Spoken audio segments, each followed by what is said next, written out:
Interaction with God, which will contribute to a better understanding of the Bible and will make it possible to improve and manage the unity of God. I would like to conclude my statement with the word of Gandhi. One said, it usually depends on what you do. Thank you very much.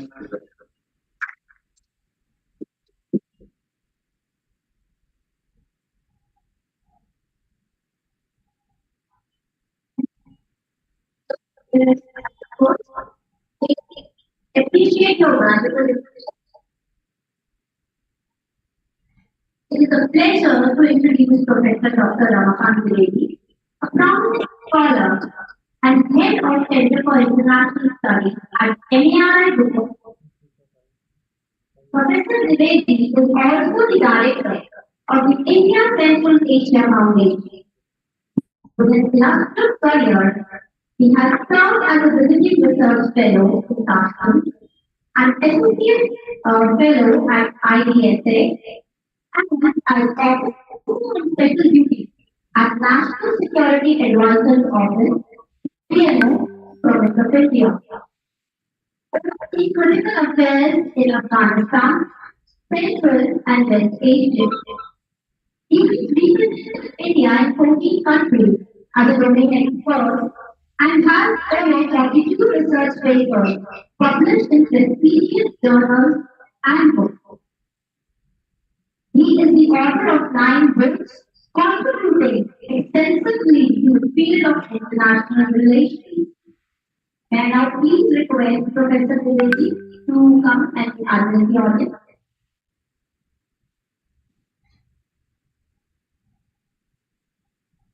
Namaste.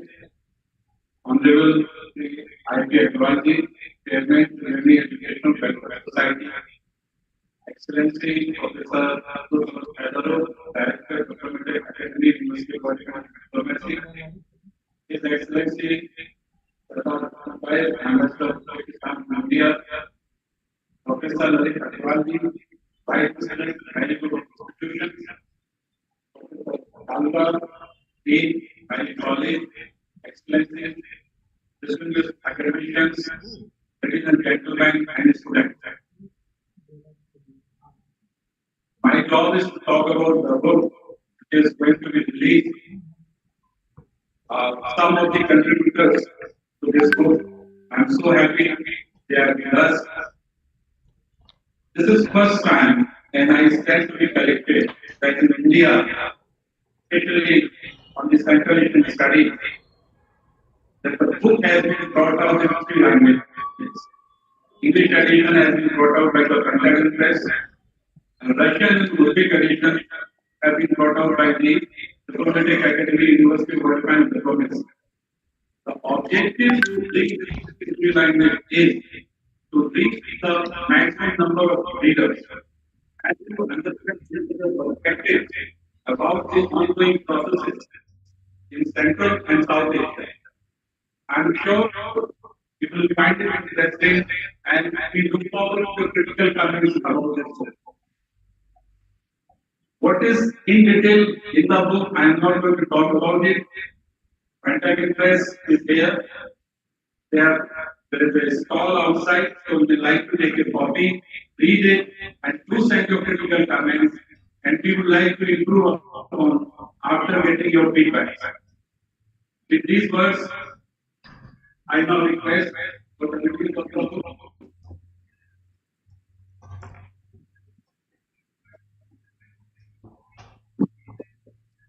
And now, the most awakening a glimpse into the most profound and influential books of our time. As Shakespeare reminds us, the past merely sets the stage for what's to come. And with this unveiling, we step into a new chapter of knowledge and insight that promises to leave a lasting imprint on our mind and heart.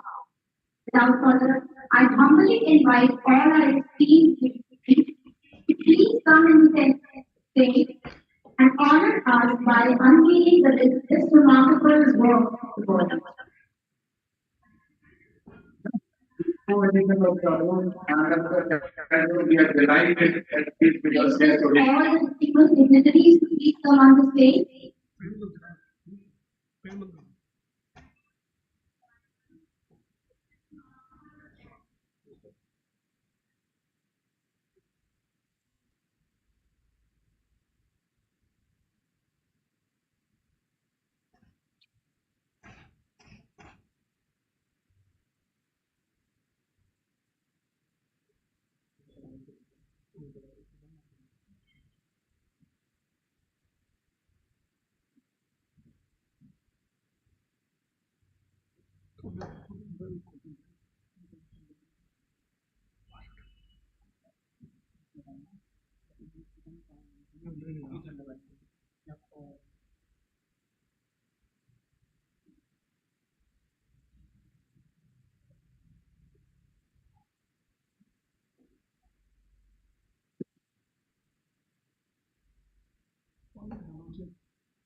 Last down, we honor the rest of honor. Honorable Sri R.P. Aggarwal, sir, President, any other group of institutions belongs to. Sir is the first graduate in English, Hindi, and history, and holds a diploma in educational planning. He has worked in this administrative experience of more than 6 decades. Sir is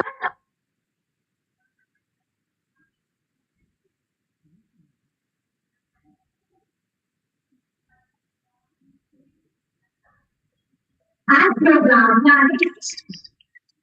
Sir is a visionary leader and has been instrumental in planning and setting up MERI group of institutions. I now request Sir to come forward and address the audience.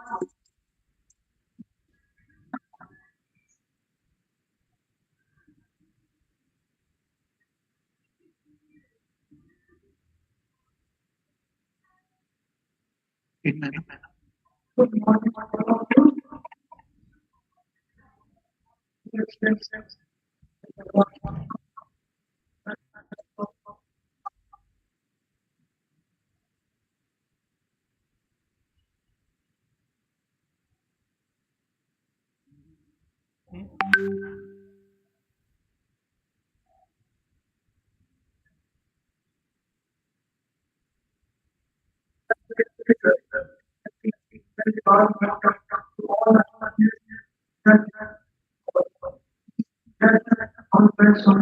Indian relations with Central and Southeast Asia challenges and opportunities.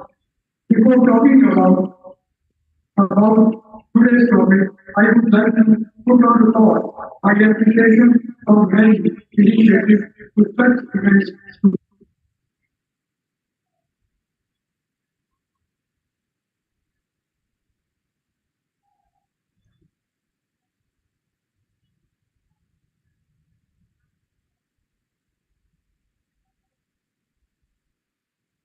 about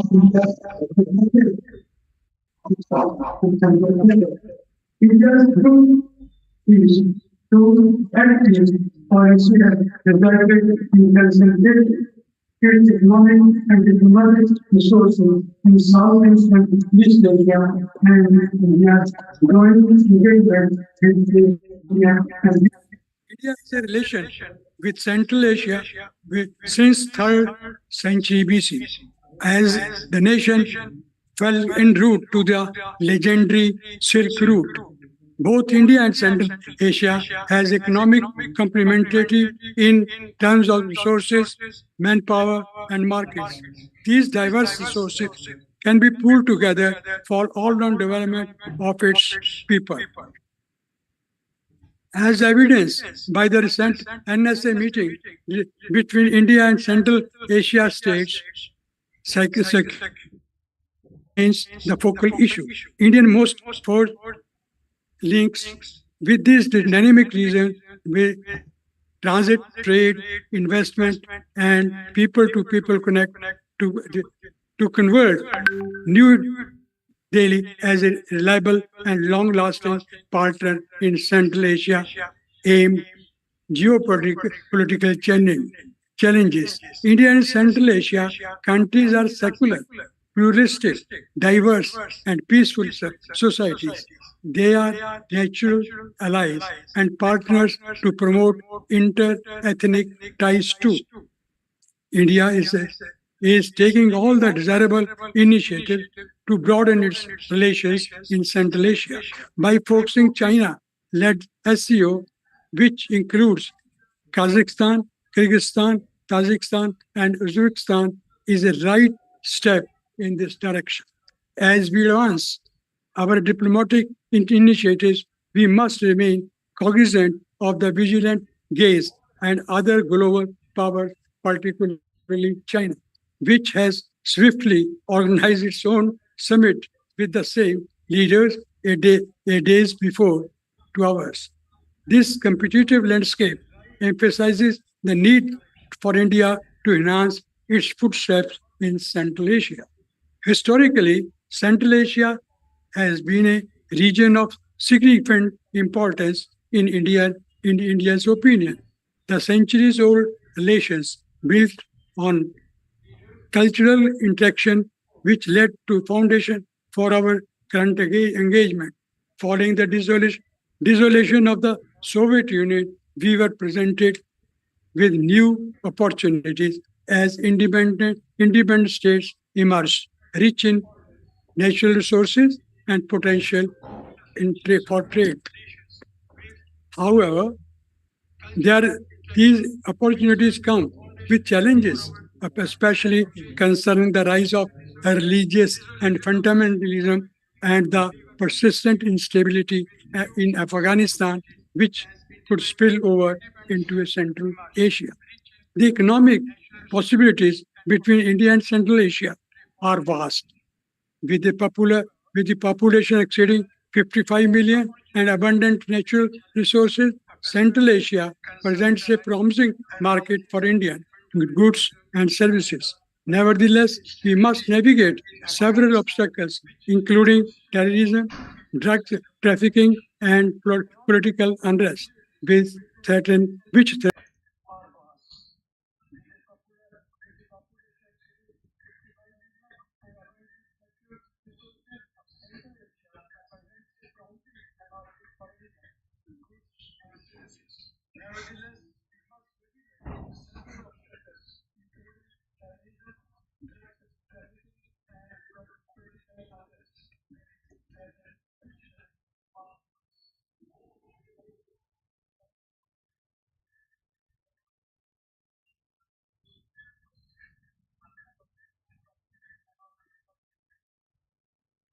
India's energy security is deeply intertwined with the stability of Central Asia. Our effort to build robust network for trade and connectivity must focus on collaborative initiatives such as the International North-South Trade Corridor and the Turkmenistan, Afghanistan, Pakistan, India, TAPI gas pipeline. Kingdoms in southeast coast of the Indian subcontinent has established trade, culture, and political relations with Southeast Asia kingdoms. India's relationship with Central and Southeast Asia offer both strategic opportunities and complex challenges in areas of security, economic development, cultural diplomacy, and connectivity. Let us have a look at the challenges and opportunities between India, Central Asia, and Southeast Asia. Challenges, adjustment, security concerns, geopolitical competition, and connectivity and infrastructure constraints. Opportunities, energy and economic partnership, cultural and historical ties, defense and strategic cooperation, multilateral engagements, and trade ring agreements. India's relations with Central and Southeast Asia are pivotal for its broader foreign policy and regional stability.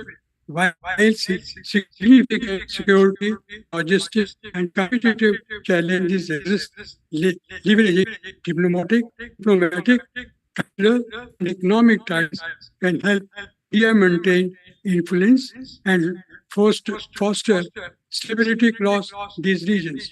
This multifaceted approach enables India to balance China's influence, strengthen regional connectivity, and secure critical resources for sustained growth. I'm sure that the students present here will be greatly benefited from the rich experience of the various guests and the speakers invited to in today's conference. And warm welcome and once again, thank you very much.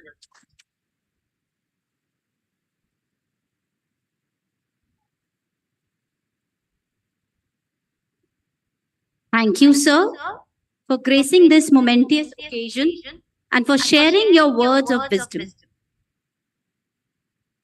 It is our privilege and honor to extend a heartfelt gratitude to all our distinguished guests.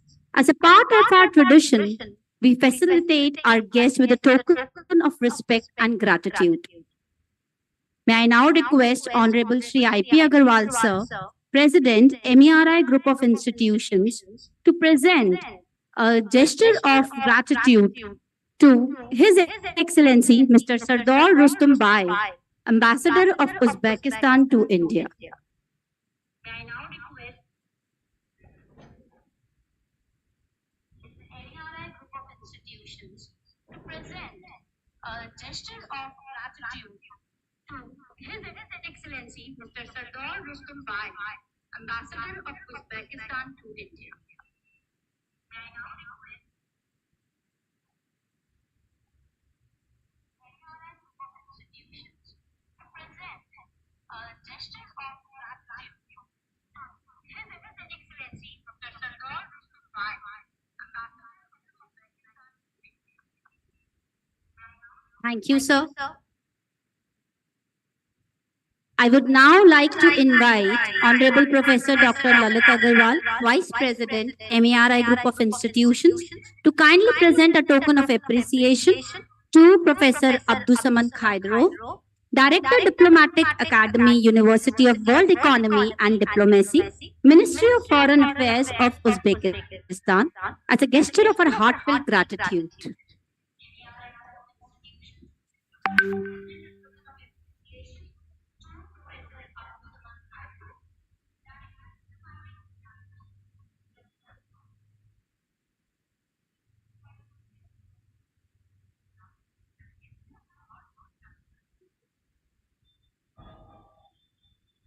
Thank you, sir.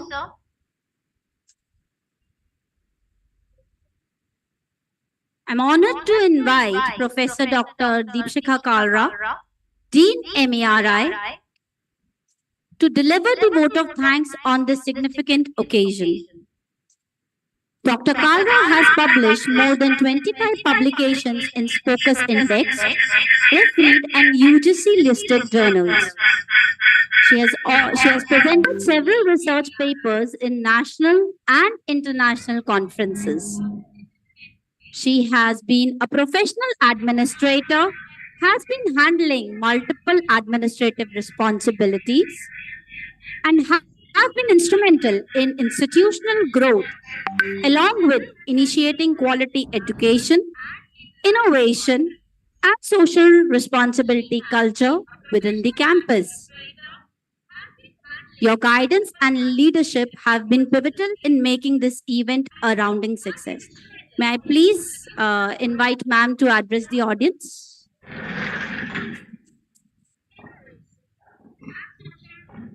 Good morning, ladies and gentlemen.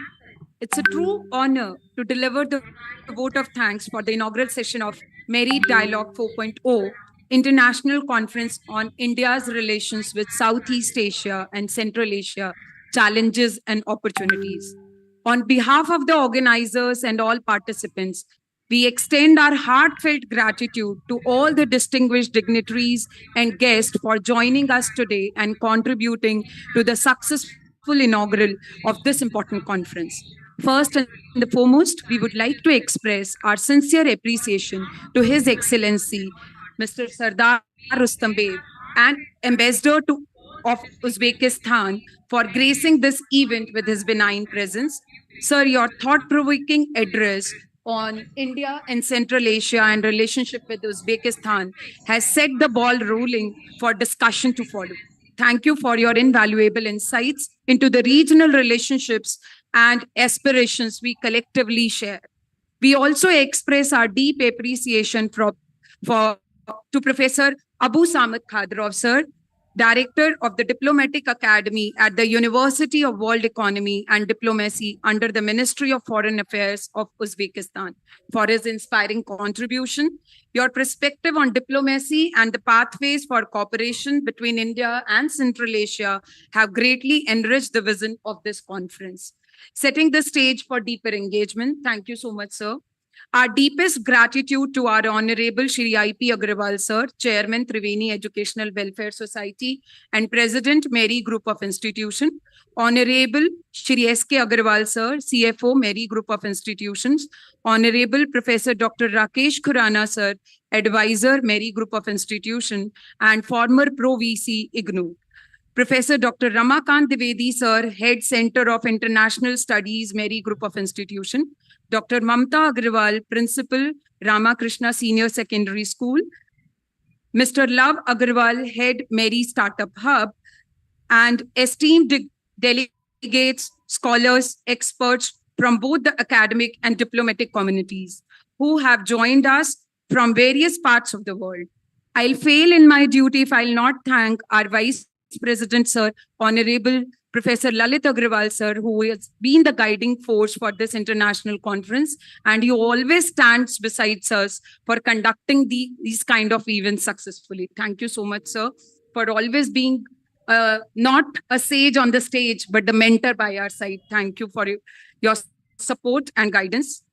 A special thanks to the organizing team whose hard work and dedication have made this inaugural session and indeed the whole conference a reality.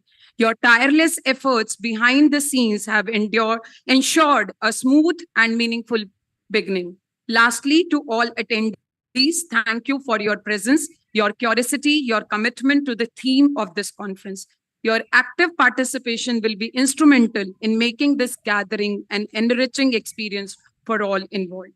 As we move forward, I'm confident that the insight shared here will inspire lasting collaborations in terms of trade and commerce, supply chain, economy, and IT, and new ideas for addressing the challenges and availing the opportunities in India's relation with Southeast and Central Asia. And the religious exchanges, cultural prosperity, technological developments, and much more. Thank you once again. We look forward to the dynamic discussions and exchanges that await us. Thank you.